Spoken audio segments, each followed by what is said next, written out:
Temos aquí a primeira. Falaba vostede de que somos galegos en gran medida polos medios de producción. Non os podo equivocar. Pero os medios de producción, debido á globalización, cambiaron moitísimo. Iban a cambiar máis. A deslocalización, ou por exemplo o sector naval, ou por exemplo o leite, o agro, a agricultura cambiou moitísimo. Casi non se produce.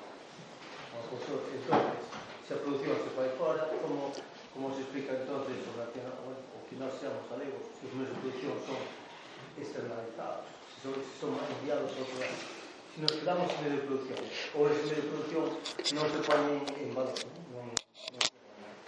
Sí, bueno, digo que na historia Galicia se formou porque hai unha especificidade económica nos diferentes modos de produción, dende o feudalismo ata o capitalismo, e agora entramos nun proceso de globalización capitalista que eu dicía que é enormemente desigual, porque claro, se o traballo se vai para outra nación, a nación, digamos, que queda sin traballo, pois non se pode igualar ao resto, non? Senón que adquire unha atribución económica específica que lle vai facer resistir como comunidade colectiva contra esa situación de vivir, de ser os, digamos, as víctimas da globalización.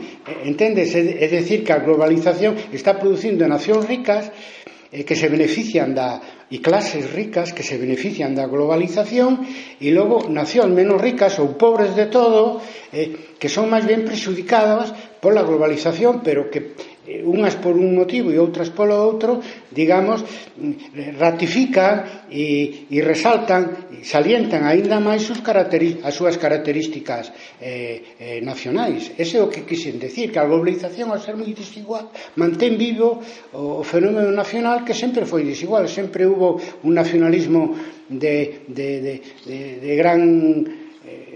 gran ruso, como decía Lenin, e un nacionalismo de nacións pequenas, como que sempre vivimos aquí en Galicia e subalterna e todo eso, e iso é o que quería decir, que coa globalización eso vai a seguir existindo. Ora, de todas maneiras, a hora de estudiar como evoluciona o fenómeno nacional en Galicia, hai que ver como evoluciona a súa economía na medida de que se vai facendo distinta. Aparte que a globalización especializa tamén, digamos, a produción, unhas zonas dunha maneira, outras doutra, aínda que a maior desigualdade é o beneficio para uns poucos e o prexuicio para moitos, non? E esos poucos poden ser clases, pero poden ser nacións.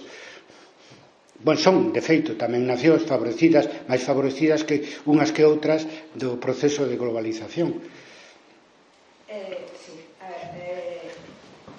Entre comillas, chamaríalle a unha nacionalización globalizada da pobreza. Esa sí que non vai a cambiar.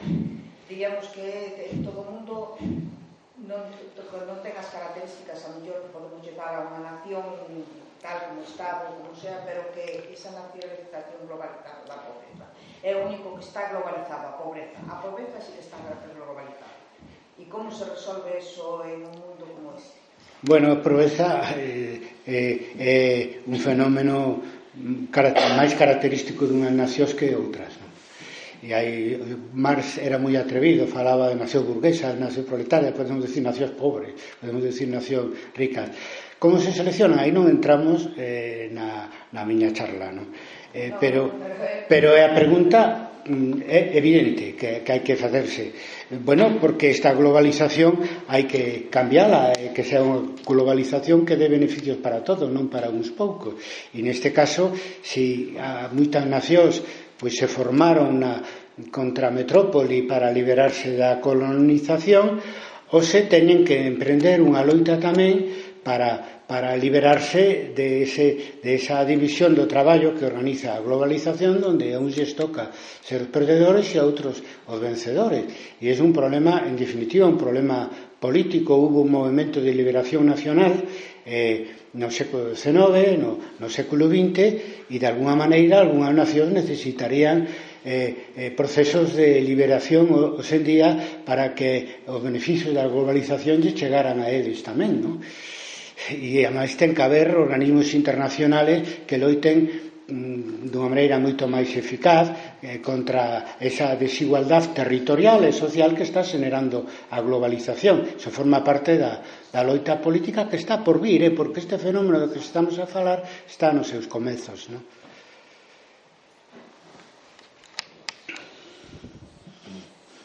Sí.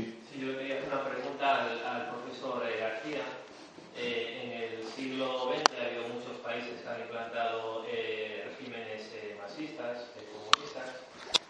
Todos, por lo menos, yo creo que todos han fracasado, incluso algunos de manera estrepitosa. Y quería saber su opinión, si hay algún modelo que a él particularmente le gusta, o, en fin, qué me puede decir de este tema. Y en cuanto al profesor Barros, quisiera preguntarle si la defensa que hace de Karl Marx frente al tema del Estado-Nación, ¿no? Si eso nos lleva un poco a volver a lo que es a las tribus, ¿no?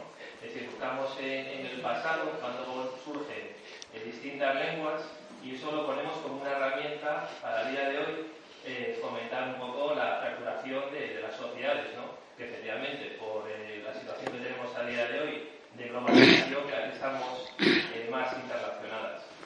Entonces, yo le quiero preguntar por qué nos paramos cuando el latín se desagrega en lenguas de romances y, por ejemplo, no nos volvemos más para atrás.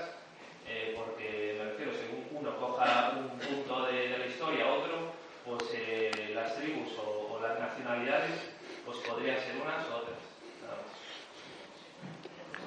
Bueno, eu vou ser brevísimo e vou usar a decir unha herexía, non? A ir contra a ortodoxía, porque, a ver, para min a palabra comunista é tal como a explica Marx na ideoloxía alemana en 1846, é dicir, mentres exista capitalismo haberá comunistas, é dicir, o comunismo é a loita contra o capital, pero o comunismo como Estado, isto é unha barbaridade o que vou decir, pero bueno, por lo menos pensar, eu aí son un pouco trotskista, non? É dicir, na Unión das Repúblicas Socialistas Soviéticas e nos países por eles satelizados, ainda que houve moitas loitas e intentos de todo tipo, e moito sacrificio, e moita meritocracia, e moita historia, non sei, para premiar, para dar... Eu creo que eran capitalismo de Estado, así simplemente, é dicir, que non foron ningún tipo de socialismo nin de comunismo, é dicir, que foron ditaduras, e entran dentro do capitalismo, porque para a xente é parecido que a explote pois un empresario, ou que a explota a banca, ou que a explote un estado burocrático militar.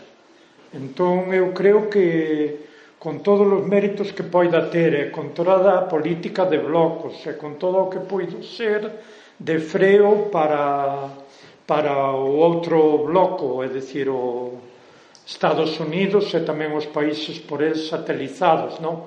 Hoxe esa división xa non sería válida porque hai unha serie de potencias emerxentes e tal, pero vamos, se me apuras moito, esta é unha brutalidade, é unha barbaridade, fascismo, comunismo e outra serie de lindezas máis fan parte do capitalismo. Desde o século XVIII, a mí non me gusta ir moito máis para atrás, desde finais do XVIII ligado ao industrialismo, aparece o capitalismo que se organiza en nacións, etc., e nesas andamos. Pero Marx no decía que la primera etapa del marxismo era el socialismo y la segunda... Sí, bueno, eso no manifesto comunista, pero claro, a min pareceme que o manifesto comunista hai no que ler tamén como eso que é, como o manifesto, é dicir, Marx, ademais de ser unha especie de filósofo de, non sei, das ciencias sociais ou, se queres, incluso filósofo global, era un líder político e era un líder sindical. Se lle mandan facer un manifesto de 23 páxinas para explicarlle á clase obreira como hai que, de alguma maneira, convertirse en comunistas e loitar contra o capital, o normal é que lles día mítines e lles diga, que non lle quito valor ao manifesto comunista, e lles diga eso, que hai unha esperanza, incluso hai unha especie de escatoloxía, unha terra de promisión, un cristianismo laicizado, que sería pasar por unha etapa socialista de ditadura do proletariado, tal e tal, para desembocar en que? Nun paraíso. Claro, ese tipo de... pareceme que o escribía no 48 e non ten nada que ver con Marx, que a partir dos anos 50 está nunha empresa de escribir o Capital, que a deixou ademais incompleta, e aí non é dado a facer ningún tipo de escatoloxía, non se sabe que vai pasar, etc. Simplemente trata de ver a anatomía da sociedade capitalista e facer unha descripción antropolóxica que eu creo que é máis relevante casi que todas as outras, de toda a miseria, de toda a explotación que provocaba o capital. E eu creo que hai que ir por aí, pero non sei quen son eu para marcar deberes. Bueno, penso que a mellor non sei, me expliquei mal ou se entendeu mal ou algún entendeu mal, pero eu o único que quixen demostrar hoxe, apoiándome en Marx, que sigue sendo pois un mestre das ciencias sociais, admitido por calquera que estea que traballe no ámbito das ciencias sociais, das ciencias históricas e das ciencias políticas. Por lo tanto, aí ten que haber unha nota de respeto e de información. Estamos falando de Marx, que é un mestre das ciencias sociales, como demostraron os seus traballos. Entón, o que quixen demostrar é que neste debate cruento que está habendo en España entre co tema catalán, etc., xa a palabra tribus, que ten que ver co que estamos a falar, as etnias existían na prehistoria antes das nacións. Eso é un demostrativo que se utiliza xa a modo de insulto, non? É dicir, pobres, os nosos castrexos, que se organizaban en etnias, tiñan para que ahora eso se utilice como algo moi negativo. As nacións, o único que se dicir é que existen na historia ao longo dos séculos e existirán no futuro porque teñen unha base material, e esa base material é ben derivada da desigualdade xenerada, no caso noso, polo capitalismo e agora, concretamente, pola globalización. Entón, eso contribuye a organizar sociedades separadas nacionais e que logo se reivindican en términos políticos e en términos culturais. Entón, nese sentido, vale tanto o que eu dixen para entender a formación como nacións e nacionalidades, ou nacionalidades, como dio o artículo 2º da Constitución, despois de decir que a nación española é única, e logo fala das nacionalidades vasca, catalana e galega. Nos 4 casos son fenómenos que teñen unha base material. E o que eu expliquei sirve para entender a formación de Galicia e o futuro de Galicia, de País Vasco, de Cataluña, de España e de Europa como fenómeno identitario. E nalgún día, cada vez máis, do propio mundo global que avanza como unha identidade que nos arroupa a todo. Entón, nese sentido, eso que mellor máis é o que mellor sirve para entender eso. Porque as teorías da nación que surdiron posteriormente non sirven para nada. Son teorías políticas. O digo un baixo, pero podo dicirlo máis alto. Son teorías políticas. E se dicen verdadeiras barbaridades. Como se calquera nacionalista ou independentista ou pudera crear pola súa conta unha nación de séculos de existencia. Se acaso pode representala, mellor ou peor, nun momento determinado. Ese é un fenómeno moito máis profundo históricamente. E estas ferramentas que eu explicaba son sacadas dunha consecuencia dunha lectura de Marx, que é un maior sociólogo, digamos, e economista do século XIX, sin dúbida, bueno, por lo menos que tivera proyección no século XX como a que tivo Marx non tiveron outros. Entonces, nese sentido, aplicar que é o que nos toca, os que non vemos no ámbito académico, pois ferramentas que nos permitan estudiar os fenómenos nacionais de hoxe en día. Independentemente que tú seas anticatalanista ou pro-catalanista, anti-independentista ou pro-independentista, señas nacionalista galego, catalán, escocés ou chino, que tamén teñen unha patria aí e a defenden como fora. É un fenómeno que aparece na historia para quedarse. E cando a hora de facer política se fai o que se quere, porque é unha guerra onde vale todo. Pero a hora de facer análisis serios hai que ir ás causas profundas destes fenómenos sociais, como son pois as clases sociais, que sobre eso hai moito traballado xa, pero sobre todo os fenómenos nacionais. E esa é a aportación que quero facer ao debate actual. Ora, esa é unha aportación que vale para os políticos? Para nada. Nesta debate cruento que está vendo se dice calquera cousa. Como tamén unha que xa che digo, como dicir que eso é volver a Trebus, que non a inventache tú, está aí, está nos debates contra o nacionalismo vasco-catalán e galego, non contra o nacionalismo español, que parece que está para algúns fora de toda crítica, o cual non debe ser. Todos poden ser criticados e todos poden ser justificados, porque ademais, en definitiva, esa desigualdade nacional que existe no mundo é enriquecemento. En primeiro lugar, enriquecemento cultural, porque o multilingüismo é enriquecemento e porque o multiculturalismo é enriquecemento, ainda que algúns se opoñen. E así temos a nación é unha das maneiras, digamos, máis efectivas, máis útiles de ter, digamos, unha identidade social, colectiva, ademais da localidade ou da clase social. Todo iso é riqueza e iso hai que mantelo e conservalo e non deixar nunca claro que unha clase explote a outra ou que unha nación explote a outra. E máis nada, pretendía eso, aportar unha ferramenta para explicar dunha maneira máis profunda do que se fai habitualmente o fenómeno nacional. Temos tempo para unha pregunta, si que hai a última xa. Sí, temos. Quería preguntarle se non cree que ese carácter fetichista que nas súas análisis Marx atribúe a mercadería, o diñeiro, se non cree que na nosa sociedade actual se podería aplicar a tecnoloxía, e máis concretamente a tecnoloxía da información. É dicir, como que na nosa sociedade se ve a tecnoloxía que ademais eu creo que acentúa esas tendencias sociais que están implícitas na topología do capitalismo.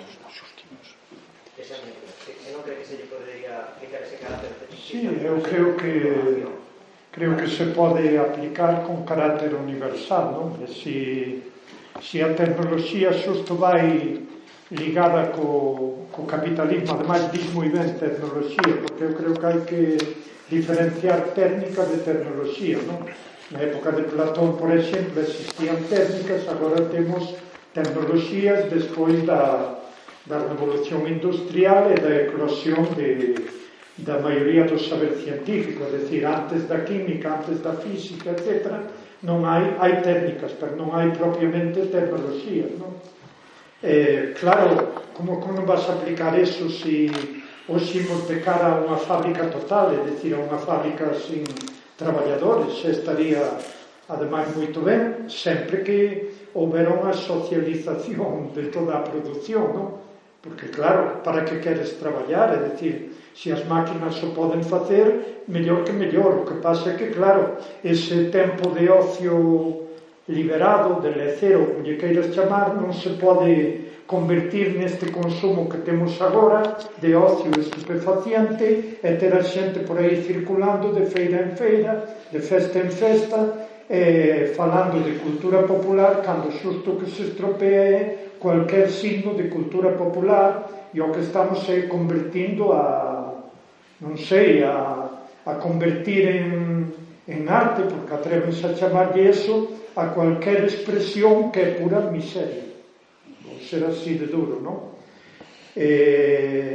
Non sei, eu sobre todo teño moita xenreira contra este tipo de música popular que me recorda moito esa música militar que había antes, porque é unha música moi bruta, é unha música prácticamente nada sofisticada, porque claro, se ti o que buscas é darlle un esmola á xente para que para que vaya sobrevivindo, convírtese a calquera en músico. E a música, como todo o demais, require traballo. Entendes? Eu non é que agora vai a defender o elitismo, é dicir que, por exemplo, hai moita xente por aí sin traballo e que foi a conservatorios de música e que durante anos e anos estuvo de alguma maneira a educarse, non? Frente a iso ten xente que espontaneamente parece que hai un xen musical por aí espallado e o que fan é verdadeiras atrocidades. E isto que digo da música, digo de moitas máis cousas, non? Pero non quería ir por aí, quería volver un pouco ao das nacións. E eu estou de acordo con a maioría das cousas que dixo aquí, ainda que eu son furibundo, antinacionalista, non?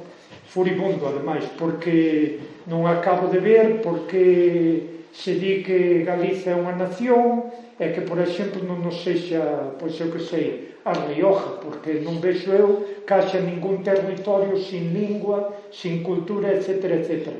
E eu teño outra cousa moi clara, que é que o capitalismo organizouse sempre en nacións, sobre todo o capitalismo industrial, e coa morte do capitalismo irá a desaparición das nacións. Ese é o que eu penso. En cuanto ás identidades, tamén teño moitos reparos que facer, porque eu non creo en identidades fixas, porque iso é tanto como, de alguma maneira, claro que tampouco vai creer ninguén dos que fala disso, non? Pero eu creo que moita xente que o que fai é fosilizar a identidade, non?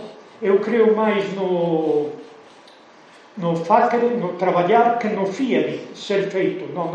Eu non quero, ou sea, xa evidentemente partes de unhas estruturas e estás configurado desde que naces, mesmo antes de nacer, etc., etc. Pero xusto a tarefa que temos é loitar contra todas esas estruturas.